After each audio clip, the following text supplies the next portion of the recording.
ദിവ്യകാരുണ്യത്തിന് നേരവും ആരാധനയും സ്തുതിയും പുകഴ്ചയും ഉണ്ടായിരിക്കട്ടെ. ഈശോനെ അറിയാനും ഈശോനെ അനുഭവിക്കുവാനും ഈശോനെ ലോകത്തിന് കൊടുക്കാനും ആത്മരക്ഷ പ്രാപിക്കുവാനും പ്രാപിപ്പിക്കാനും എല്ലാം അതിൻ്റെ അടിസ്ഥാന ഘടകം അമ്മ തന്നെയാണ്.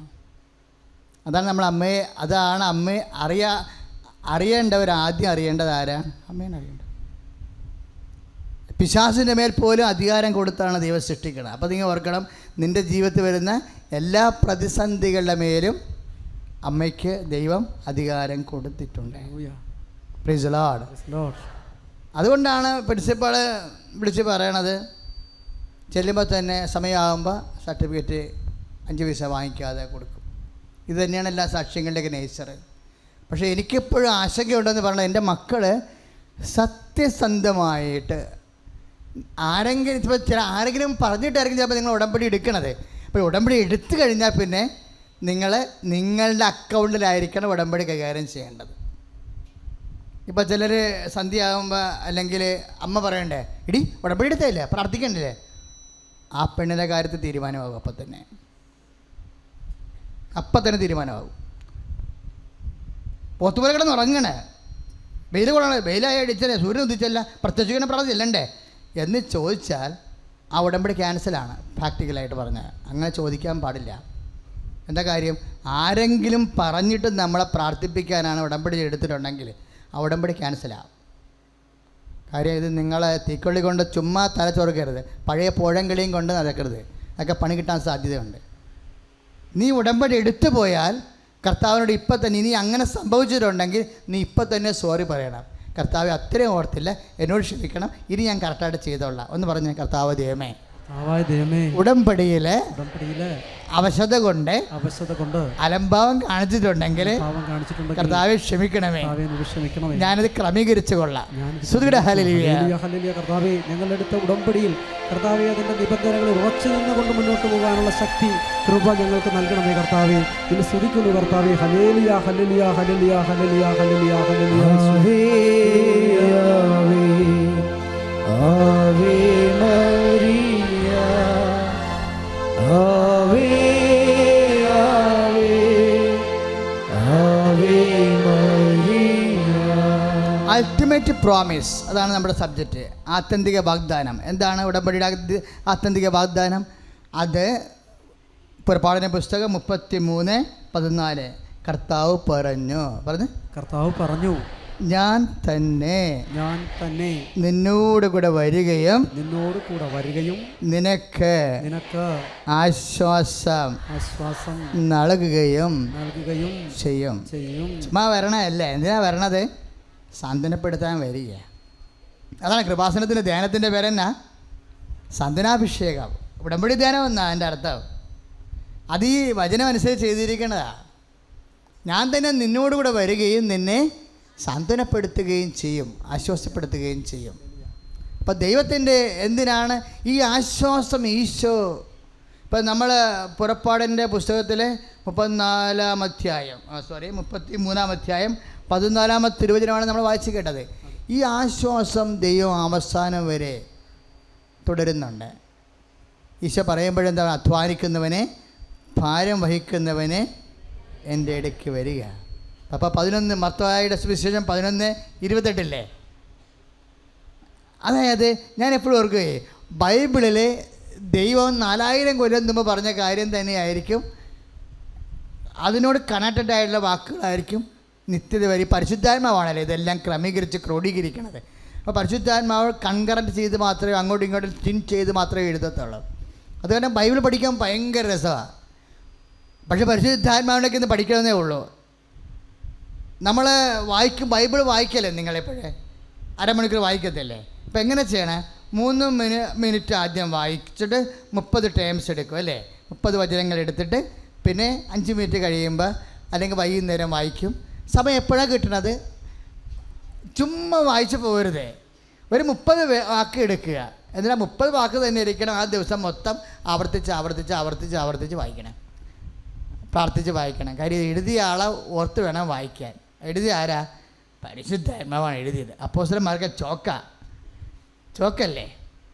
ചോക്കാണോ എഴുതണത്? അധ്യാപകരാണോ എഴുതണത്? അധ്യാപകനാണ് എഴുതണത്, അല്ലേ? ചോക്ക് കൊണ്ടാണ് എഴുതണത്. ഇപ്പം അപ്പോസ്തലന്മാർക്ക് ചുമ്മാ ഉപകരണം മാത്രമാണ്, എഴുതുന്ന പരിശുദ്ധാത്മാവാണ്.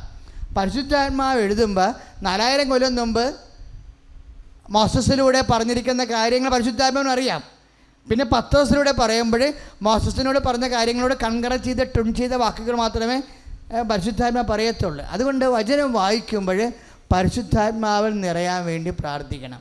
ഒരു പരിശുദ്ധാത്മാവിൻ്റെ പാട്ടൊക്കെ പാടിയിട്ട് വേണം ഇരുന്ന് പാടണം. അവൾക്ക് വട്ട് പിടിച്ചത്, അവൾക്ക് വിജിത്തി കയറിയെന്ന് പറയും. ജനങ്ങൾ പറയട്ടെ, എന്നെയൊക്കെ ആദ്യം പറയുമായിരുന്നു, 10 മൂത്തിരിക്കുകയാണ് വട്ടാളെന്ന് പറയുമായിരുന്നു. എൻ്റെ മുറിയൊക്കെ സെമേരി എഴുതി വെക്കുമായിരുന്നു. അരവട്ടന്മാരെ VP അച്ഛൻ, ബ്രദർ VP ജോസഫ്, അരവട്ടന്മാരെ മുഴുവട്ടന്മാരാക്കി കൊടുക്കപ്പെടുമെന്ന് കൂട്ടുകാർ കളിയാക്കി വിളിച്ചാൽ എനിക്ക് ഇഷ്ടമായിരുന്നു അതൊക്കെ കേൾക്കണത്. പക്ഷേ എന്താ പ്രശ്നം വെച്ചാൽ നമ്മളുടെ ആ ഭക്തിയെ കാണുമ്പോൾ, പ്രാർത്ഥന കാണുമ്പോൾ ആരെങ്കിലുമൊക്കെ നമ്മളിങ്ങനെ എന്തെങ്കിലുമൊക്കെ പറയണം. എന്താ പറയണത്? നമ്മളത് ഈശ്വരനെ പ്രതിയാണ് അത് ഏറ്റെടുക്കണത്. അപ്പോൾ ഇനിയിപ്പോൾ അവരെന്ത് പോലെ പറയും, അതുകൊണ്ട് നമ്മൾ പാടണ്ട എന്നൊക്കെ പറയും. ഇനി ഞങ്ങളെ കടന്ന് സ്വരം ഉണ്ടാക്കും, അല്ലെങ്കിൽ അപ്പം വെള്ളമടിക്കാരനാണ്, അപ്പം കിടന്ന് സ്വരം ഉണ്ടാക്കും, അതുകൊണ്ട് ഞാൻ പതുക്കെ പ്രാർത്ഥിച്ചേക്കാം, പതുക്കെ പാടിയേക്കാമെന്ന് വിചാരിച്ചു കഴിഞ്ഞാൽ നീ ആരെയാണ് മൂടി വെക്കണത്? കർത്താവിനെയാണ്. വെള്ളമടിക്കാരൻ അപ്പനെ കാണുമ്പോൾ വചനത്തിൻ്റെ സ്വരം കുറക്കണത് എന്താണ്? സായിപ്പിനെ കാണുമ്പോൾ കവാത്ത് മറക്കും, ഞാൻ പോയില്ലേ, ഞാൻ വചനം വായിച്ചിട്ടേ കുഴപ്പമില്ലെന്ന്. അപ്പം തന്നെ നമുക്ക് നമ്മളെ ജാമ്യത്തിലെടുക്കേണ്ടി വരും. ഇതുപോലെ ഇഷ്യൂസ് ഉണ്ടാകുമ്പോൾ വിശ്വാസം ഏറ്റ് പറയണം. പണ്ടൊക്കെ ഈശോ വഴിയെ കൂടി പോയാൽ മതി, ചേറും ചെളിയുമാണെങ്കിൽ ഞാൻ ഇവിടെ മുട്ടേ നിൽക്കും. എപ്പോഴാണെന്ന് അറിയാമോ? ഈ പഠിക്കുന്ന കാലത്ത് സെമേരി പഠിക്കുന്ന കാലത്ത് 2ാമത്തെ കുർബാനയ്ക്ക് തിരിച്ചു പോകുമ്പോൾ 2ാമത്തെ കുർബാനയ്ക്ക് ഞാൻ പള്ളിയിൽ പോണത്. അപ്പോൾ ആദ്യത്തെ കുർബാന കഴിഞ്ഞിട്ട് വെള്ളിയാഴ്ച ചിലപ്പോൾ കുർബാനയും കൊണ്ട് രോഗികൾക്ക് പോകുമ്പോൾ കൊച്ചനായിരിക്കും 2ാമത്തെ കുർബാനയ്ക്ക്. പക്ഷേ കുർബാനയും കൊണ്ട് വരുമ്പോൾ കടപ്പുറത്തായാലും ശരി, വഴിയിലായാലും ശരി, മഴയാണെങ്കിലും ശരി, അവിടെ മുട്ട നിൽക്കും. അപ്പം കർത്താവിനറിയാം നമ്മൾ ആരാണെന്നറിയാം, ഇത് പൂർണ്ണമായിട്ട് വിശ്വസിക്കേണ്ടെന്നറിയാം. ദൈവത്തിൻ്റെ മുമ്പിൽ ഒരു വിശ്വാസം നേടിയാൽ പിന്നെ നിൻ്റെ കാര്യത്തിലൊരു കുഴപ്പമുണ്ടാകത്തില്ല. ദൈവം ആരാണെന്ന് നീ അറിയും. വേറെ കുഴപ്പങ്ങൾ ഇപ്പോൾ എനിക്ക് എപ്പോഴും തോന്നിയിരിക്കണത്, നിങ്ങൾ നല്ല വിശ്വാസികളാണെന്ന് ദൈവത്തിന് തോന്നണില്ല. അതാണ് ഒരു കുഴപ്പം വന്നിരിക്കുന്നത്. നമ്മൾ നല്ല വിശ്വാസികളാണെന്ന് ദൈവത്തിന് തോന്നിയാൽ ദൈവം ഇറങ്ങി വരും. പ്രത്യേകിച്ച് ഉടമ്പടി എന്ന് പറഞ്ഞാൽ എന്തിനുള്ളതാണ്? ദൈവത്തെ കണ്ണേ കണ്ണ്. ഞാൻ ആദ്യം പറഞ്ഞില്ലേ, അതായത് ആദ്യം അമ്മ ഇവിടെ പ്രത്യക്ഷപ്പെടുമ്പോൾ സിൽവർ ഗ്രേ എന്നൊക്കെ പറഞ്ഞില്ലേ. അപ്പോൾ ആദ്യം അമ്മ പ്രത്യക്ഷപ്പെടുമ്പോൾ ഇതുപോലെ തന്നെ ഇതിൻ്റെ അകത്ത് നിങ്ങൾക്ക് ആർക്കും അറിയാത്ത ഒരു രഹസ്യം, ലോകത്തിന് ആർക്കും അറിയാത്ത രഹസ്യമുണ്ട്. എന്ന് വെച്ച് കഴിഞ്ഞാൽ ഇപ്പം ഞാൻ ഈശോൻ്റെ അരികാൻ നിൽക്കണത്, ഞാൻ ബലിപീഠത്തെ തൊട്ടതാണ് ഈ പറയണത്. അതായത് ഞാൻ കണ്ട അമ്മ തന്നെയാണിത്. ഇതാണ് എൻ്റെ അത്ഭുതം എന്ന് പറയണത്. എന്നിട്ട് ഞാൻ കണ്ട അമ്മയെ ചമ്പക്കുളത്ത് ശില്പിയോട് 1 മണിക്കൂർ കൊണ്ടാണ് ഞാൻ വിശദീകരിച്ച് കൊടുത്തത്. നിങ്ങൾ ചിന്തിച്ച് നോക്കിയേ, ഞാനൊരു പടം കൊടുത്തില്ലല്ല, ഞാനൊരു വിമല ഹൃദയത്തിൻ്റെ പടം കൊടുത്തു. പക്ഷേ അതല്ല ഇത്. ഞാൻ ലൈറ്റിട്ട് നോക്കുമ്പോൾ, ഞാൻ സന്ധ്യയ്ക്ക് രാത്രി ഒറ്റയ്ക്ക് വരും ഇവിടെ കൊന്തയില്ലാൻ വേണ്ടി 10 മണിക്കൊക്കെ വരുമ്പോൾ ഒരു ലൈറ്റ് മാത്രം ഇട്ടൊക്കെ വിടാം. അപ്പോൾ ഞാൻ നോക്കുമ്പോൾ കണ്ണ് നിറയും നമ്മുടെ. എന്താ ഇതെങ്ങനെ ഒത്തെന്ന് ഞാൻ ഓർക്കും. ഞാൻ കണ്ട അമ്മയെ തന്നെയാണല്ലോ ഇത് ചെയ്ത് വെച്ചിരിക്കുന്നത്. അതെന്താ? ശില്പിയല്ല ചെയ്തത്, അമ്മയുടെ തീർച്ചയായിട്ടുമുള്ള അമ്മയുടെ ഒരു കരവിരുത് അതിനകത്ത് കാണും. ദൈവത്തിൻ്റെ ഒരു കൃപയുണ്ടാകും. എൻ്റെ പേര് മഞ്ജു, ഇതെൻ്റെ ഹസ്ബൻഡ് ഷിബു. ഞങ്ങൾ ഇടുക്കി രൂപതയിലെ കരിമ്പൻ സെൻറ്റ് മേരീസ് ചർച്ച് ഇടവകയിൽ നിന്നും വരുന്നു. 2023 മെയ് 31-ാം തീയതിയാണ് ഞാനിവിടെ ആദ്യമായി ഉടമ്പടി എടുത്തത്. ഉടമ്പടി എടുക്കാനുണ്ടായ സാഹചര്യം എന്ന് പറയുന്നത്, എൻ്റെ ഹസ്ബൻഡിന് നടുവിന് വേദനയും കാലിന് വേദനയുമായിരുന്നു. അപ്പോൾ ഞങ്ങൾ ഹോസ്പിറ്റലിൽ ചെന്ന് കഴിഞ്ഞ് ബ്ലഡ് ടെസ്റ്റും MRI എല്ലാം ചെയ്ത് കഴിഞ്ഞപ്പോൾ ക്യാൻസർ ആണെന്ന് ഡോക്ടർ പറഞ്ഞു. ഞങ്ങളിത് കേട്ടപ്പോൾ ആകെ തകർന്ന് കരഞ്ഞ് ആ അവസ്ഥയിൽ ഇറങ്ങി അടുത്തുള്ള മുതലക്കുടം ഹോളി ഫാമിലി പള്ളിയിൽ പോയി പ്രാർത്ഥിച്ചു. പ്രാർത്ഥിച്ചിട്ട് ഇറങ്ങിയപ്പോൾ എന്നെ ചേച്ചി ചേച്ചി എന്ന് വിളിക്കുന്ന സൗണ്ട് ഞാൻ കേട്ടു.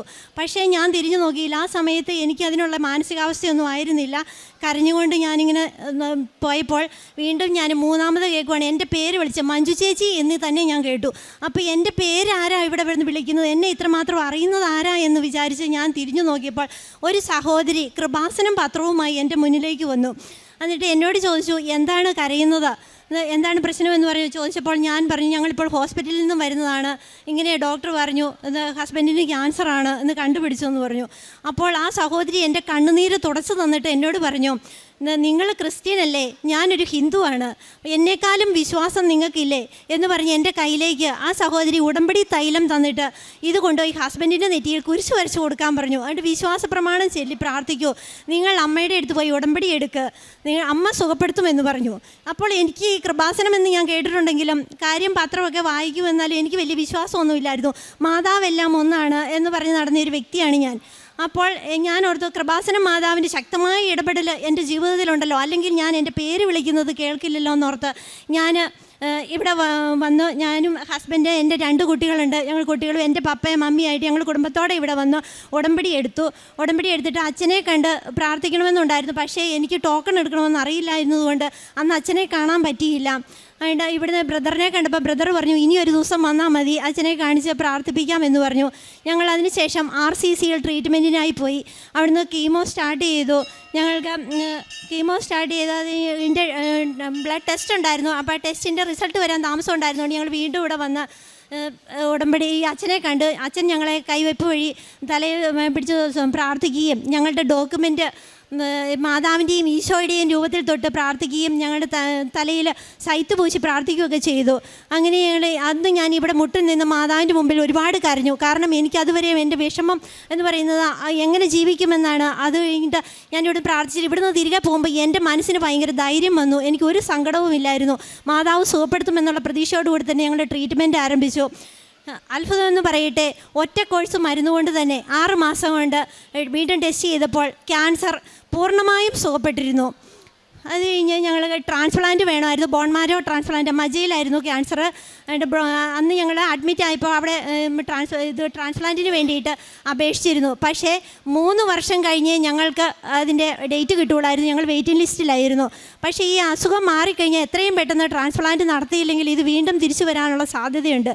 അപ്പോൾ ഞാനിവിടെ വീണ്ടും വന്ന് എൻ്റെ ഉടമ്പടി പുതുക്കിയപ്പോൾ ഞാൻ നിയോഗം വെച്ച് പ്രാർത്ഥിച്ചു, ഞങ്ങൾക്ക് എത്രയും പെട്ടെന്ന് അവിടെ ഡേറ്റ് കിട്ടണേ എന്ന് പ്രാർത്ഥിച്ചു. അതിൻ്റെ ഫലമായിട്ട് 1 മാസത്തിനുള്ളിൽ തന്നെ അവിടെ നിന്ന് എന്നെ വിളിച്ചു, ഒരു സ്ലോട്ട് ഇപ്പോൾ ഫ്രീ ആയിട്ട് കാലിയായി കിടപ്പുണ്ട്, എത്രയും പെട്ടെന്ന് ഇവിടെ വന്ന് അഡ്മിറ്റ് ആകാമോ എന്ന് ചോദിച്ചാൽ ഞങ്ങൾ പെട്ടെന്ന് തന്നെ പോയി. പക്ഷേ ആ സമയത്ത് 1 മാസത്തേക്കാണ് അവിടെ അഡ്മിറ്റ് ആകേണ്ടത്. ആ സമയത്ത് അതിനകത്തേക്ക് കയറി കഴിഞ്ഞാൽ പുറത്തുള്ള ആളുകളുമായിട്ട് ഒരു സമ്പർക്കവും ഇല്ല, പുറത്തേക്ക് ഇറങ്ങാൻ പറ്റില്ല. എൻ്റെ ആരോഗ്യസ്ഥിതി ആണെങ്കിൽ വളരെ മോശം, ബൈസ്റ്റാൻഡറായിട്ടാണ് ഞാനാണ് കൂടെ പോകേണ്ടത്. എനിക്ക് ആ സമയത്ത് ചുമയും ഭയങ്കര അസ്വസ്ഥതയായിരുന്നു. ഞാനിവിടുത്തെ കപ്സിറപ്പം കുടിച്ചിട്ടാണ് പോകുന്നത്. അപ്പം ഞാൻ മാതാവിനോട് പ്രാർത്ഥിച്ചു, എൻ്റെ മാതാവേ, എനിക്ക് മുമ്പേ അവിടെ പോയി എനിക്കുള്ള എല്ലാം ഞങ്ങളുടെ കാര്യങ്ങളെല്ലാം ഭംഗിയായി നടത്തി തരണേ, എനിക്ക് അവിടെ നിന്നും ഇതെല്ലാം ട്രീറ്റ്മെൻറ്റ് കഴിഞ്ഞതിന് ശേഷമേ ഞങ്ങൾക്ക് അവിടുന്ന് പുറത്തിറങ്ങാൻ വരാൻ പറ്റുള്ളൂ എന്നൊക്കെ. അപ്പോൾ ഞാൻ പ്രാർത്ഥിച്ചതിൻ്റെ ഫലമായിട്ട് എനിക്ക് അതിൻ്റെ അകത്തേക്ക് കയറി എഴുപ്പാം ഒരു അസ്വസ്ഥതകളും ഇല്ലായിരുന്നു. എല്ലാം ഞങ്ങളുടെ കാര്യങ്ങൾ ഭംഗിയായിട്ട് തന്നെ അവിടെ നടത്തി തന്നു മാതാവ്. അങ്ങനെ പക്ഷേ പ്രാർത്ഥനയെല്ലാം കൃത്യമായിട്ട് തന്നെ, ഉടമ്പടി പ്രത്യക്ഷീകരണ പ്രാർത്ഥന, ഉടമ്പടി പ്രാർത്ഥനയെല്ലാം കൃത്യമായിട്ട് നടന്നു. യാത്ര പോകുകയാണെങ്കിൽ ഞങ്ങൾ വാഹനം നിർത്തി തിരി കത്തിച്ച് പ്രാർത്ഥിക്കുമായിരുന്നു. എവിടെയാണോ പള്ളി കാണുന്നത് ആ പള്ളിയിൽ കയറി കുർബാന എല്ലാ ദിവസവും, ഒരു ദിവസം പോലും മുടങ്ങാതെ വിശുദ്ധ കുർബാനയിൽ പങ്കെടുക്കുകയും 2 ആഴ്ച കൂടുമ്പോൾ കൃത്യമായി കുമ്പസാരിക്കുകയും 1/2 മണിക്കൂർ ബൈബിൾ വായിക്കുകയും ചെയ്യുമായിരുന്നു. അങ്ങനെ ഉടമ്പടി ജീവിതം നയിച്ചു തന്ന മാതാവ് എനിക്ക് ഒരു ദിവസം ഞാൻ ഹോസ്പിറ്റലിൽ വെച്ച് RCCയിൽ വെച്ച് ഈ പച്ചത്തിരി കത്തിച്ച് പ്രാർത്ഥിച്ചുകൊണ്ടിരുന്നപ്പോൾ ഞാൻ ഇങ്ങനെ കണ്ണടച്ച് പ്രാർത്ഥിക്കുകയാണ്. ആ സമയത്ത് കണ്ണ് തുറന്നു നോക്കിയപ്പോൾ ആ തിരിയിൽ മാതാവ് എനിക്ക് തെളിഞ്ഞു നിൽക്കുവാണ്. എനിക്ക് എന്താണ് ചെയ്യേണ്ടതെന്ന് അറിയാൻ പറ്റാത്ത ഒരവസ്ഥയായിരുന്നു. കാരണം എല്ലാവരോടും കൂടി മാതാവ് എല്ലാവർക്കും പ്രത്യക്ഷപ്പെടുന്നുണ്ട്. അപ്പോൾ എനിക്കൊരു വിശ്വാസം ഇല്ലായിരുന്നു, മാതാവ് എന്നെ ഈ പാപിയായി എന്നെ അത്രയ്ക്ക് മാതാവ് ശ്രദ്ധിക്കുമോ, എൻ്റെ മാതാവിൻ്റെ അത്ഭുതം നടക്കുമോ എന്നൊക്കെ. പക്ഷേ ആ മാതാവിനെ കണ്ടപ്പോൾ എനിക്കറിയില്ല, പറഞ്ഞറിയിക്കാൻ പറ്റാത്ത ഒരു അനുഭവമായിരുന്നു അത്. അത് കഴിഞ്ഞ് ഞങ്ങൾ അവിടുന്ന് 1 മാസത്തേക്ക് അഡ്മിറ്റ് ആയെങ്കിലും ഞാൻ ഡേറ്റ് ഇട്ട് പ്രാർത്ഥിച്ചു, മാതാവേ ഇന്ന ദിവസം ഞങ്ങളെ ഇവിടുന്ന് ഡിസ്ചാർജ് ആക്കണമെന്ന്. കൃത്യം 19 ദിവസമായപ്പോൾ ഹൈഡോസ് കീമോ ചെയ്തെങ്കിലും ഒരു സൈഡ് എഫക്റ്റും ഇല്ലാതെ ഡോക്ടർ വന്ന് പറഞ്ഞു, നിങ്ങൾക്കൊരു കുഴപ്പമില്ല, എന്തിനാണ് ഇവിടെ കിടക്കുന്നത്, നിങ്ങളെ ഇവിടുന്ന് ഡിസ്ചാർജ് ചെയ്യുവാന്ന് പറഞ്ഞു. 19ാമത്തെ ദിവസം ഞങ്ങളെ അവിടുന്ന് ഡിസ്ചാർജ് ചെയ്തു. അങ്ങനെ ഞങ്ങൾ വന്ന് 100 ദിവസത്തെ റെസ്റ്റാണ് ഡോക്ടർ പറഞ്ഞിരുന്നത്. 100 ദിവസം കഴിഞ്ഞ് ഹസ്ബൻഡ് വീണ്ടും ജോലിക്ക് പോയി. അപ്പോൾ ആ സമയത്ത് സാക്ഷ്യം പറയണമെന്നുണ്ടായിരുന്നു. പക്ഷേ എനിക്ക് ഇവിടെ വന്ന് സാക്ഷ്യം പറയാൻ സാധിച്ചില്ല. 2024 ഒക്ടോബർ 27 ഹെമറേജ് സ്ട്രോക്ക് ആയിരുന്നു. അന്ന് സൺഡേ ആയിരുന്നുകൊണ്ട് ഹോസ്പിറ്റലിൽ അഡ്മിറ്റ് ചെയ്തെങ്കിലും ഡോക്ടർ കാര്യമായി ട്രീറ്റ്മെൻറ്റ് നടന്നില്ല. അന്ന് വൈകുന്നേരമാണ് MRI ചെയ്ത് നോക്കിയത്. അപ്പോഴാണ് സ്ട്രോക്കാണെന്ന് മനസ്സിലായത്. അപ്പോഴേക്കും തലയ്ക്കകത്തെ ഒരു ഭാഗം തന്നെ പൂർണ്ണമായിട്ടും നശിച്ചു പോയിരുന്നു. സെർബെല്ലും തലാമസും എല്ലാം നശിച്ചു പോയി. ആൾ അൺകോൺഷ്യസ് ആയി, ICUവിലായി. അപ്പോൾ ഡോക്ടർ പറഞ്ഞു നമുക്ക് മാക്സിമം ട്രൈ ചെയ്യാം. എൻ്റെ കയ്യിൽ കിട്ടിയപ്പോൾ മുതൽ ഞാൻ മാക്സിമം ട്രൈ ചെയ്യാം. ഇനി അങ്ങോട്ട് എന്താണെന്നാണ് നമുക്ക് ചിന്തിക്കേണ്ടതെന്ന്. കഴിഞ്ഞ് 3-ാം ദിവസം സർജറി ചെയ്തു. മേജർ സർജറിയാണ്. 6.5 മണിക്കൂർ സമയമെടുക്കുമെന്ന് പറഞ്ഞെങ്കിലും ഒരു 3.5 മണിക്കൂറായപ്പോഴത്തേക്കും സർജറി കഴിഞ്ഞു. അപ്പോൾ ഞാൻ ഓർത്തു എൻ്റെ മാതാവ് അവിടെ അത്ഭുതം പ്രവർത്തിച്ചു, ഒരു കുഴപ്പവും സംഭവിക്കുകയല്ലോ എന്നോർത്തിരുന്നപ്പം പക്ഷേ ആൾ അൺകോൺഷ്യസ്. ഡോക്ടർ പറഞ്ഞു പ്രതീക്ഷയ്ക്കൊന്നും വകയില്ല, കാരണം ദൈവം എന്തെങ്കിലും അത്ഭുതം പ്രവർത്തിച്ചാൽ മാത്രമേ ഇനി അങ്ങോട്ട് ആൾ ഉണ്ടാവുകയുള്ളൂ എന്ന്. ഒരു സൈഡ് ഫുൾ പാരലൈസായി പോയായിരുന്നു. കഴിഞ്ഞ് ബോധവും ഇല്ല, ഒന്നുമില്ല. ആൾ വെൻറ്റിലേറ്ററിൽ കഴിഞ്ഞിരുന്ന സമയത്ത് 5 മിനിറ്റ് വിസിറ്റേഴ്സ് ടൈമുണ്ട്. ആ സമയത്ത് ഞാൻ ഈ ഉടമ്പടി തൈലം കൊണ്ടുപോയി ആളുടെ നെറുകന്തല തൊട്ട് ഉള്ളങ്കാല് വരെയും കുരിശ് വരച്ച് വിശ്വാസ പ്രമാണം ചൊല്ലി കുരിശ് വരച്ച് പ്രാർത്ഥിച്ചുകൊണ്ടിരുന്നു. അതിൻ്റെ എൻ്റെ ഉടമ്പടി കാശുരൂപ ഞാനൊരു കൊന്തയിൽ പിൻ ചെയ്ത് കയ്യിൽ ചുറ്റിയിട്ടു. അതിൻ്റെ നേഴ്സിനോട് പറഞ്ഞു എൻ്റെ ഏറ്റവും വില പിടിച്ച ആണ് ഉടമ്പടി കാശുരൂപം, സിസ്റ്ററിന് അറിയാമല്ലോ. ആ സിസ്റ്റർ ഉടമ്പടി എടുത്തതായിരുന്നു. സിസ്റ്റർ പറഞ്ഞു ചേച്ചി ധൈര്യമായിട്ട് വെക്കോ, ഞങ്ങൾ നോക്കിക്കോളാം, അത് നഷ്ടപ്പെടുത്താതെ നോക്കിക്കോളാം എന്ന് പറഞ്ഞു. അങ്ങനെ ഞാൻ ആ ഉടമ്പടി കാശുരൂപം കയ്യിൽ പിൻ ചെയ്ത് കൊന്തയിട്ട് ചുറ്റിയിട്ടിരുന്നു. അങ്ങനെ ഓരോ ദിവസവും രാവിലെയും വൈകുന്നേരവും 5 മിനിറ്റ് സമയമുണ്ട്. ആ സമയം ഫുള്ള് ഞാൻ വിശ്വാസ പ്രമാണം ചൊല്ലി ഉടമ്പടി തൈലം കൊണ്ട് കുരിശ് വരച്ച് പ്രാർത്ഥിച്ചു. എന്നിട്ട് ആൾക്ക് ഞാൻ ചോദിക്കും അമ്മ മാതാവ് എന്തിയെ മുറുക്കെ പിടിച്ചോണം കേട്ടോ, കളയരുതെന്ന് പറയുമ്പോൾ ആ അൺകോൺഷ്യസിലും ആ ഒരു കൈ ഇങ്ങനെ ചുരുട്ടി പിടിച്ചിരിക്കും, ഇങ്ങനെ മുറുക്കെ പിടിക്കുന്നത് കാണാമായിരുന്നു. അപ്പം ഞാൻ ഉടമ്പടി തൈലം ഇങ്ങനെ ബായിൽ ഇതാക്കി കൊടുത്താൽ ചിലപ്പോൾ ഇറങ്ങിപ്പോകില്ല, ആ ബോധാവസ്ഥയിൽ. അതുകൊണ്ട് ഞാൻ ചുണ്ടയിൽ വയ്ക്കുമ്പം ആ ചുണ്ടിങ്ങനെ നുണഞ്ഞിറക്കുന്നതായിട്ട് എനിക്ക് കാണാമായിരുന്നു. അങ്ങനെ അമ്മ മാതാവിനോട് ഞാൻ കരഞ്ഞു പ്രാർത്ഥിച്ചു. എല്ലാ ദിവസവും ചാപ്പലിൽ പോയി വിശുദ്ധ കുർബാനയിൽ സംബന്ധിക്കുകയും അവിടെ മുട്ടിൽ നിന്ന് കൈകൾ വിരിച്ച് പിടിച്ച് ജപമാല ചൊല്ലുകയും ആ ഹോസ്പിറ്റലിൽ ബൈബിൾ ഉണ്ടായിരുന്നു അതെടുത്ത് വായിക്കുകയും ചെയ്യുമായിരുന്നു. അങ്ങനെ പ്രാർത്ഥിച്ചു. പക്ഷേ ഡോക്ടർ എന്നെ ആശ്വസിപ്പിക്കുകയാണ്, എന്തു വന്നാലും ധൈര്യത്തോടെ നേരിടണം. പക്ഷേ ഒന്നും പറയാനില്ല, ദൈവം എന്തെങ്കിലും അത്ഭുതം പ്രവർത്തിക്കണം, അല്ലെങ്കിൽ ഇയാളില്ല. 30% സ്വന്തമായിട്ട് ശ്വസിക്കാൻ പറ്റിയാൽ മാത്രമേ നമുക്കൊരു പ്രതീക്ഷയ്ക്ക് ഒരു ചാൻസ് ഉള്ളൂ. ഇത് ഒന്നുമില്ലാത്തൊരവസ്ഥയാണ്, അതുകൊണ്ട് എന്ത് സംഭവിക്കാമെന്ന് പറഞ്ഞു. ബോഡി ഫുൾ ഇൻഫെക്ഷനായി. 106 ഡിഗ്രി പനിയാണേലും മാറുന്നില്ല എന്ന് ട്രക്കോസ്റ്റമി ചെയ്തു. അതിലെല്ലാം ഫുൾ ഇൻഫെക്ഷൻ. ന്യൂമോണിയ വന്ന ആൾ പോയെന്ന് പറഞ്ഞു. പക്ഷേ ന്യൂമോണിയതിൻ്റെ ആ അണുബാധ ലങ്സിലേക്ക് കിടക്കാതെ അവിടെ ചെസ്റ്റിൽ സ്റ്റക്കായിട്ട് നിൽക്കുകയായിരുന്നു. ഞാൻ എൻ്റെ പ്രാർത്ഥനയുടെ ഫലമായിട്ട് എൻ്റെ ഉടമ്പടി മാതാവ് ചെയ്ത ഭയങ്കര അത്ഭുതമാണത്. പിന്നെ ഞാൻ അവിടുന്ന് ഡിസ്ചാർജ് ചെയ്ത്, ഞങ്ങൾക്ക് പൈസയുടെയൊക്കെ പ്രശ്നം കാരണം ഡിസ്ചാർജ് ചെയ്ത് ESI കിട്ടുമായതുകൊണ്ട് കോലഞ്ചേരി MOC ഹോസ്പിറ്റലിലേക്ക് ICU ആംബുലൻസിൽ കൊണ്ടുവന്നു. അവിടെ ചെന്നപ്പോൾ അവിടെ CT ചെയ്തിട്ട് ഡോക്ടർ പറഞ്ഞു, ഇത് അവിടെ പാലായി പറഞ്ഞ പോലെ തന്നെയാണ് എനിക്കും പറയാനുള്ളൂ, ആളുടെ കണ്ടീഷൻ വെരി ക്രിട്ടിക്കലാണ്, നിങ്ങൾ ഒരു പ്രതീക്ഷയും വേണ്ട, നമ്മൾ ഒരു സാധ്യതയില്ല എന്ന് പറഞ്ഞു രക്ഷപ്പെടാൻ. അപ്പോൾ വീണ്ടും ഞാൻ ICUയിൽ അഡ്മിറ്റ് ചെയ്തു. എനിക്ക് ഭയങ്കര സങ്കടം. ഈ കാശുരൂപ എടുത്ത് മുറുക്കെ പ്രാർത്ഥിച്ചുകൊണ്ടിരുന്നു. അങ്ങനെ ഈ സർജറി ചെയ്ത ഭാഗത്തുനിന്ന് ഫ്ലൂയിഡ് ഇങ്ങനെ കംപ്ലീറ്റ് പൊയ്ക്കൊണ്ടിരിക്കുക. അത് പോകുന്ന ആളുടെ നില അതിനനുസരിച്ച് വീണ്ടും മോശമായിക്കൊണ്ടിരിക്കുന്നു. അപ്പം വീണ്ടും ഒരു സർജറി അവിടെ സജസ്റ്റ് ചെയ്തു. പക്ഷേ ഡോക്ടർ പറഞ്ഞു ഞാനിവിടെ സർജറി ചെയ്യില്ല, കാരണം നിങ്ങൾ ഇതിനു മുമ്പ് എന്തുകൊണ്ട് ആദ്യം ഇങ്ങോട്ട് വന്നില്ല, വേറെ ഹോസ്പിറ്റലിൽ പോയില്ലേ, അവിടെ തന്നെ പോയി വീണ്ടും സർജറി ചെയ്തുകൊണ്ട് വന്നാൽ ബാക്കി ഞാൻ നോക്കാം, അല്ലാതെ ഞാനിവിടെ ചെയ്യില്ല എന്ന് പറഞ്ഞു. എനിക്ക് ഒരു പ്രതീക്ഷയില്ലാതെ എനിക്ക് ആകെ ഒരു ആ അവസ്ഥയിൽ ഞാൻ എൻ്റെ ഉടമ്പടി കാശുരൂപം കയ്യിലെടുത്ത് മുറുക്കെ പിടിച്ചിട്ട് ഞാൻ പ്രാർത്ഥിച്ചു, മാതാവേ ആ ഡോക്ടറെ കൊണ്ട് എങ്ങനെയെങ്കിലും ഒന്ന് ഇത് സർജറി ചെയ്യിക്കണം, അമ്മ എന്തെങ്കിലും അത്ഭുതം പ്രവർത്തിക്കണം, അമ്മ ഈശോയോടൊന്ന് പറഞ്ഞ് ഞങ്ങൾക്കിതൊന്ന് സാധിച്ചു തരണം, ആ ഡോക്ടറുടെ മനസ്സ് മാറണേ എന്ന് ഞാൻ പ്രാർത്ഥിച്ചു. എന്നിട്ട് ഡോക്ടറുടെ കാലേ പിടിച്ചിട്ട് ഞാൻ പറഞ്ഞു, ഡോക്ടറെ ഞങ്ങൾക്ക് വേറെ ഇനി ഒരു ആശ്രയവുമില്ല, ഡോക്ടർ എങ്ങനെയെങ്കിലും ഇത് ചെയ്തു തന്നേ മതിയാവൂ, അത് കഴിഞ്ഞിട്ട് എന്ത് വന്നാലും ഞാൻ സഹിച്ചോളാം എന്ന് പറഞ്ഞു.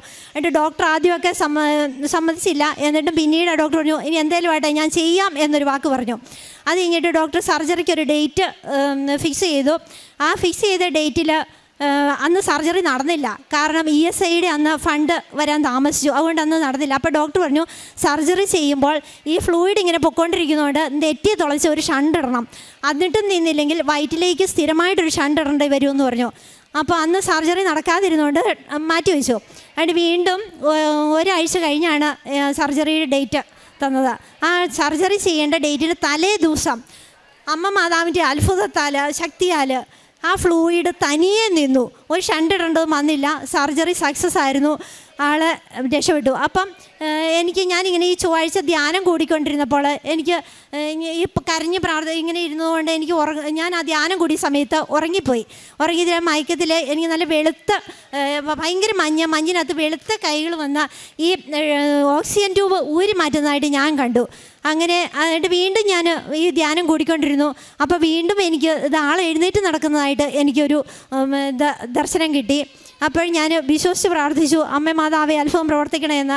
അങ്ങനെ എനിക്ക് കൃപാസനം അമ്മയുടെ മധ്യസ്ഥ ശക്തിയാൽ ദൈവം അത്ഭുതകരമായി സൗഖ്യപ്പെടുത്തി ഈ വ്യക്തി ഇന്ന് ഇവിടെ നിൽക്കുന്നത്. കാരണം ഞാനൊന്ന് പ്രാർത്ഥിച്ചത്, എങ്ങനെയെങ്കിലും എനിക്കൊന്ന് ഒരു ജീവനോടെ എനിക്കൊരു കൂട്ടായിട്ട് ഒരാളായിട്ട് മാത്രമേ എങ്കിലും എനിക്ക് ജീവനോടെ തരണേ. ഒരിക്കലും എൻ്റെ ആയുസിൻ്റെ പകുതി എടുത്തിട്ടാണെങ്കിലും വേണ്ടില്ല, എന്നോടൊപ്പം ഞാൻ ജീവിക്കുന്ന കാലം വരെ എനിക്ക് കൂട്ടായിട്ടുണ്ടാകണമെന്ന് ഞാൻ പ്രാർത്ഥിച്ചിട്ട് ദൈവം അതിൽ ഒത്തിരി അത്ഭുതം പ്രവർത്തിച്ച് ആൾ എഴുന്നേറ്റ് നടക്കുന്നത്. കാരണം ഡോക്ടേഴ്സിന് വൈദ്യശാസ്ത്രത്തിന് ഇത് അസാധ്യമാണ്. ഡോക്ടർ പറഞ്ഞു, പാലായിൽ നിന്ന് ഞാൻ ഡിസ്ചാർജ് ചെയ്യുന്ന സമയത്ത് എന്നോട് പറഞ്ഞു, ഈ ആൾ ജീവനോടെ ഉണ്ടെങ്കിൽ എഴുന്നേറ്റ് നടക്കുന്ന ഒരവസ്ഥയാണെങ്കിൽ എൻ്റെ അടുത്തൊന്ന് തിരിച്ച് കൊണ്ടുവരണം കേട്ടോ, എനിക്കൊന്ന് കാണാനാണ്. ഞാൻ ഡോക്ടറോട് പറഞ്ഞു, എൻ്റെ അമ്മയിൽ വിശ്വസിച്ചുകൊണ്ട് ഉറപ്പായിട്ടും ഡോക്ടർ പറഞ്ഞില്ലെങ്കിലും ഞാൻ കൊണ്ടുവരുമായിരുന്നെന്ന്. എന്നിട്ട് ഞാൻ 65 ദിവസം ഹോസ്പിറ്റലിൽ കിടന്നു. ഹോസ്പിറ്റലിൽ നിന്ന് ഡിസ്ചാർജായി വീട്ടിൽ പോയിട്ട് ഡോക്ടറെ കാണിച്ചു. അപ്പോൾ ഈ ഡോക്ടർ ഓരോ റിവ്യൂവിന് ചെയ്യുമ്പോഴും പറയും, ഡോക്ടർ ഇത് വളരെ അസാധ്യമാണ്, കാരണം നിങ്ങൾ മരിച്ചു പോയിട്ട് തിരിച്ചു വന്ന വ്യക്തിയാണ്, വളരെ ഫൈറ്റ് ചെയ്ത് ജീവിച്ച ഒരു വ്യക്തിയാണ്.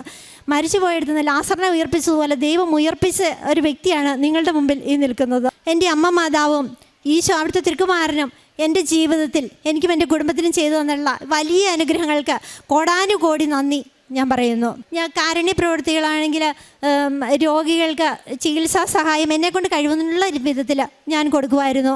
പിന്നെ വിശക്കുന്നവർക്ക് ഭക്ഷണം കൊടുക്കുമായിരുന്നു. അങ്ങനെ മറ്റുള്ളവർക്ക് ഉപകാരങ്ങൾ എന്തെങ്കിലും ചെയ്യാൻ എന്നെക്കൊണ്ട് പറ്റുന്ന രീതിയിലൊക്കെ ഉപകാരം ചെയ്യുമായിരുന്നു. പ്രേക്ഷിത പ്രവർത്തനമാണെങ്കിൽ ഞാൻ ഇവിടുന്ന് കൃപാസനം പത്രവും കാശുരൂപവും കൊന്ത ഉപ്പ് എല്ലാം വാങ്ങിച്ച് രോഗികൾക്ക് ആളുകളുടെ ഇടയിലേക്ക് കൊടുക്കുമായിരുന്നു. പത്രം കൊടുക്കുമ്പോൾ ഞാൻ ഇവിടുന്ന് ഇറങ്ങുന്ന നിമിഷം മുതൽ എൻ്റെ വീട്ടിലെത്തുന്ന സമയം വരെ ഞാൻ കാണുന്ന ആരാന്നൊന്നും നോക്കില്ല, എല്ലാം പോയി എൻ്റെ അനുഭവങ്ങൾ ഞാൻ സാക്ഷ്യമായിട്ട് പറഞ്ഞാണ് പത്രം കൊടുത്തിരുന്നത്. ഞാൻ തിരുവനന്തപുരം RCC വരെ പത്രം കൊണ്ടുപോയി കൊടുത്തിട്ടുണ്ട്. ഇനി ഞാൻ പോകുന്ന വഴിക്ക് എവിടെയെങ്കിലും പത്രം ഇങ്ങനെ അശ്രദ്ധമായിട്ട് ആരെങ്കിലും ഇട്ടിട്ട് പോവുകയാണെങ്കിൽ ആ പത്രം ഞാൻ എടുത്ത് സൂക്ഷിച്ച് വയ്ക്കും. കാരണം ഈ പത്രം ഇങ്ങനെ നിലത്തിട്ട് ആരെങ്കിലും ചവിട്ടുന്നതൊക്കെ കണ്ടു കഴിഞ്ഞാൽ ഞാനത് എടുത്തുകൊണ്ട് പോകും. അങ്ങനെ പ്രേക്ഷിത പ്രവർത്തനം. പിന്നെ രോഗികളായിട്ട് കിടക്കുന്നവരുടെ അടുത്ത് ചെല്ലുമ്പോൾ ഞാൻ ഈ ഉടമ്പടി തൈലം കൊണ്ട് കുരിശ് വരച്ച് പ്രാർത്ഥിക്കുമായിരുന്നു. പിന്നെ ലാസ്റ്റ് ആയപ്പോൾ ഈ സ്ട്രോക്ക് വന്നു കഴിഞ്ഞിട്ട് എഴുന്നേറ്റ് നടക്കാൻ തുടങ്ങി കഴിയുമ്പം പത്രം കൊടുക്കാൻ പോകുമ്പോൾ ഞാൻ ആളെ കൊണ്ടുവന്ന് നേരിട്ട് സാക്ഷ്യം, ഇതാണ് എൻ്റെ ഏറ്റവും വലിയ സാക്ഷ്യം, നിങ്ങൾ വായിച്ച് വിശ്വസിച്ച് പ്രാർത്ഥിച്ചോ അമ്മ രക്ഷിക്കുമെന്ന് പറഞ്ഞ് ഞാൻ ആളെ കാണിച്ചു കൊടുത്താണ് സാക്ഷ്യം പറഞ്ഞുകൊണ്ടിരുന്ന പ്രേക്ഷിത പ്രവർത്തനം നടത്തിയത്. അമ്മയ്ക്കും തിരുക്കുമാരനും കോടാനുകോടി നന്ദി ഒരിക്കൽ കൂടി പറയുന്നു. മരിച്ചുപോയ അവസ്ഥയിൽ നിന്ന് ഇത്രയും വലിയ അനുഗ്രഹം ചെയ്ത് ഇത്രയും വലിയ ഒരു ഇതിലേക്ക് ദൈവം എന്നെ ഇപ്പോഴും ജീവിക്കാൻ അനുവദിച്ചു. ഒരു തണലായി താണായി എന്നൊരു കൂടെ ഉണ്ടായാൽ മതി എന്നുള്ള പ്രാർത്ഥിച്ചിട്ട് ഏറ്റെടുക്കാത്ത രീതിയിൽ ഇത്രയും വലിയ ഒരു അവസ്ഥയിൽ എന്നെ എത്തിച്ച ഈശോയ്ക്കും മാതാവിനും ഈശോയ്ക്കും ഒരു കോടി നന്ദി, ഒരു കോടിയല്ല കോടാനുകോടി നന്ദി പറഞ്ഞുകൊണ്ട് നിർത്തുന്നു. അമ്മ മാതാവിനും ഈശോയ്ക്കും സ്തുതി. ഞാൻ വരുന്നത് തൃശ്ശൂരിൽ നിന്ന്. എൻ്റെ പേര് ഓമന. ഞാൻ 47 വർഷമായി പുറമ്പോക്കിലാണ് താമസിച്ചിരുന്നത്. അത് എൻ്റെ വീട്ടുകാർ തന്നെ എനിക്ക് തന്നതാണ്.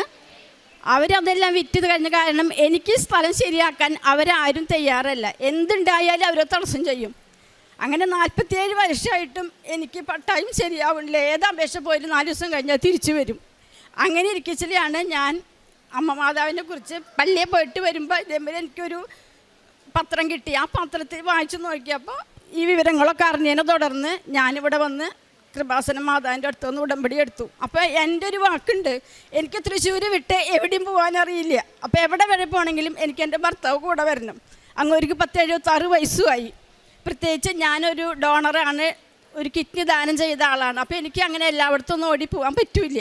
അപ്പോൾ എല്ലാ കാര്യം അവരാണ് ഇതിന് നടന്നിരുന്നത്. അങ്ങനെ എവിടെ ചെന്നാലും ആദ്യമൊക്കെ ഞങ്ങൾക്ക് തടസ്സം. അപ്പോൾ ഒരുമിച്ച് ഒരാളുടെ തന്നെ പേപ്പർ പോവില്ല, 6 പേര് കൂടി അങ്ങനെ ചങ്ങലയായിട്ട് പേപ്പർ പോവുള്ളൂ. അപ്പോൾ അങ്ങനെ വന്നപ്പോൾ 23 കൊല്ലം 29 കൊല്ലമൊക്കെ ആയ ആൾക്കാരുണ്ട്. ഞങ്ങൾ നിസ്സാരം 3-4 കൊല്ലമായിട്ടുള്ളൂ. അപ്പോൾ ഞങ്ങളുടെ പേപ്പറുകൾ ഇവരെല്ലാം പോയെങ്കിലേ ഞങ്ങളുടെയും പോവുള്ളൂ, ഞങ്ങളുടെ തന്നെ പോവില്ല. അപ്പം ഞാൻ മാതാവിനോട് അപേക്ഷിച്ചു, ഇത്രയും കൊല്ലമായിട്ട് അവരുടെ നീങ്ങിയിട്ടില്ല, അപ്പോൾ പിന്നെ എൻ്റെ എങ്ങനെ നീങ്ങും? അങ്ങനെ പ്രാർത്ഥിച്ച് 1 കൊല്ലത്തിന് ശേഷം ഈ 4 പേർക്ക് പട്ടായം കിട്ടില്ല എന്ന് ഉറപ്പായി. അപ്പോൾ പിന്നെ ഞങ്ങൾ 2 പേരായി. ആ 2 പേരും അവരും 29 കൊല്ലമായി ആളാണ്. അങ്ങനെ അപേക്ഷിച്ച അവസാനം അവർക്കും കിട്ടില്ല എന്നു, അങ്ങനെ എനിക്ക് മാത്രമായി പട്ടായം കിട്ടാമെന്നുള്ള കടലാസുകൾ ശരിയായി. അങ്ങനെ ഈ മാസം ഞാൻ അവിടെ വന്നത് ഒക്ടോബർ 20 2023 ഞാൻ മാതാവിൻ്റെ അടുത്ത് വന്ന് ഉടമ്പടി എടുത്തത്. അപ്പം ഞാൻ മാതാവിനോടൊരു വാക്ക് പറഞ്ഞിട്ടുണ്ടായിരുന്നു, എനിക്കിവിടെ വരാൻ സാധിക്കുന്ന കാലം വരെ ഞാൻ അവിടെ മാതാവിൻ്റെ അടുത്ത് ഉടമ്പടി വന്ന് പ്രാർത്ഥിക്കും, ഉടമ്പടി പുതുക്കിക്കൊണ്ടിരിക്കുന്നു. ഞാൻ ഒരു വാക്കും ഞാൻ മാതാവിന് കൊടുത്തിട്ടാണ് ഞാൻ. അപ്പോൾ ഞാൻ സാധാരണ എൻ്റെ അമ്മയോട് പറയണ പോലെയാണ് ഞാൻ മാതാവിൻ്റെ അടുത്ത് നിന്ന് പറയുക. അതിന് ഞാൻ അങ്ങനെ എന്നും പള്ളിയിൽ ഞായറാഴ്ച മാത്രം പള്ളിയിൽ പോയിരുന്ന ആളാണ്. ഉടമ്പടി എടുത്തതിന് ശേഷം എല്ലാ ദിവസവും പള്ളിയിൽ പോവും, മാസത്തിലൊരിക്കൽ കുമ്പസാരിക്കും. അപ്പം ഞാൻ പോകുന്നത് കാട്ടുവഴി കൂടി, എന്താ വെച്ചാൽ ഉൾപ്രദേശമാണ്, വണ്ടിയും കാറൊന്നുള്ള വഴിയില്ല. അപ്പോൾ പട്ടി, കുറുക്കൻ, പാമ്പ് എല്ലാവിധ ശല്യങ്ങളും ഉണ്ട്. അപ്പം എൻ്റെ കൂടെ ആരും ഉണ്ടാവില്ല, ഞാൻ ഒറ്റയാണ്. അപ്പം വീട്ടിൽ നിന്ന് ഇറങ്ങുമ്പോൾ ഞാൻ മാതാവിൻ്റെ അടുത്തിട്ട് പറയും, മാതാവേ ഞാൻ പള്ളിയിലേക്കാണ് പോകണം കേട്ടോ, എൻ്റെ മുമ്പേ ഉണ്ടാവണം. പട്ടി, നായും ഇങ്ങനെ പേരെടുത്ത് പറഞ്ഞിട്ടാണ് ഞാൻ പോവുക. അങ്ങനെ 1 കൊല്ലത്തിന് ശേഷം ഞാൻ ഒരു ദിവസം വരെ 5 മണിക്ക് ഞാൻ വീട്ടിൽ നിന്ന് എനിക്ക് 5:30 കുർബാന പ്രാർത്ഥന കഴിഞ്ഞിട്ട് ഓടും. അപ്പോഴേക്കും ഒരു അച്ഛൻ മാറ്റം വന്നു. അപ്പോൾ ഈ 5 മണി എന്നുള്ളതും 5:30 എന്നുള്ള കുർബാന അച്ഛൻ മാറ്റി. ഈ അച്ഛൻ വന്നപ്പോൾ 6 മണിക്കും 7 മണിക്കായി കുർബാന. അപ്പോൾ പിന്നെ എനിക്ക് 6:30 പോയാൽ മതിയല്ലോ. അപ്പോൾ 5:30 പ്രാർത്ഥന കഴിഞ്ഞ് ഞാൻ, അപ്പോൾ അന്ന് ഇതേമാതിരി ഞാൻ കിടക്കുമ്പോൾ കൃപാസന മാതാവ് അകലെ നടന്നു പോണു. അപ്പോൾ മാതാവല്ലേ നടന്നു പോയി നോക്കുമ്പോഴേക്കും അടുത്തേക്ക് എത്തി. അപ്പോൾ മാതാവിൻ്റെ ഫുള്ളായിട്ട് ഞാൻ കണ്ടു. മാതാവ് പള്ളിയിൽ പോയിക്കൊടുങ്ങില്ല. അപ്പോൾ കുർബാന സമയം വിട്ട് ഞാൻ നോക്കുമ്പോൾ മണി 5. അങ്ങനെ ഞാൻ അവിടെ നിന്നിട്ട് എൻ്റെ പതിവ് പോലെ പ്രാർത്ഥന കഴിഞ്ഞിട്ട് ഞാൻ പള്ളിയിൽ പോയി. അതിന് ശേഷം ഇന്ന് വരെ ഞാൻ ഒരു പട്ടി ഞാൻ കുറേ പോയി കഴിയുമ്പോൾ എവിടെയെങ്കിലും നിന്ന് കുരയ്ക്കും, പക്ഷേ എന്നെ ശല്യപ്പെടുത്തില്ല. മറ്റേത് പട്ടി ഇങ്ങനെ നേർക്ക് വരും. അപ്പോൾ മാതാവേ എന്ന് പറഞ്ഞ കൊട വീശിയിട്ടാണ് പോവാറ്. പക്ഷേ ഇപ്പം അതൊന്നുമില്ല. ധൈര്യമായിട്ട് 6:30 ഞാൻ 7 മണി കുർബാനയ്ക്ക് ഞാൻ പോണു. ഞാൻ എല്ലാം കഴിഞ്ഞു. ഈ ആഗസ്റ്റ് 2 എനിക്ക് പട്ടായം കിട്ടി. അത് മാതാവിൻ്റെ ഒരൊറ്റ അനുഗ്രഹമാണ്. 47 കൊല്ലമായി ഞാൻ ഏത് പള്ളിയിലും എവിടെ ചെന്നാലും എൻ്റെ ഒരു പ്രാർത്ഥന ഉള്ള കാശുണ്ടാക്കി ഒരു വീട് പണിതു. അതിനിടയ്ക്ക് ഇങ്ങനെയൊക്കെ ആയിട്ട് ഇത് കിട്ടാതെ കൊണ്ട് എനിക്ക് ഭയങ്കര വിഷമം. ഇതിനെല്ലാ കാര്യത്തിനും ഇവരുടെ അപ്പച്ചനാണ് പോവുക. തിരുവനന്തപുരം പോവും. അപ്പോൾ അവിടെ ഓഫീസിൽ പോകുമ്പോൾ കാശ് രൂപ ഞാൻ കൊടുക്കില്ല. അച്ഛൻ പറയാറുണ്ടല്ലോ കാശ് രൂപ സൂക്ഷിക്കണമെന്ന്. അത് കാരണം കാശ് രൂപ ഞാൻ കൊടുക്കില്ല, ഉപ്പ് പൊതിഞ്ഞ് കൊടുക്കും ഓഫീസിൽ അവിടെ ഇടാം. അതിന് പഞ്ചായത്തിലും തിരുവനന്തപുരത്തൊക്കെ ഉപ്പ് അങ്ങോര് കൊണ്ടിട്ട് അങ്ങോര് പ്രാർത്ഥിച്ച് എല്ലാ പേപ്പറുകളും ശരിയാക്കി എനിക്ക് ഈ 2 എനിക്ക് പട്ടായം കിട്ടി.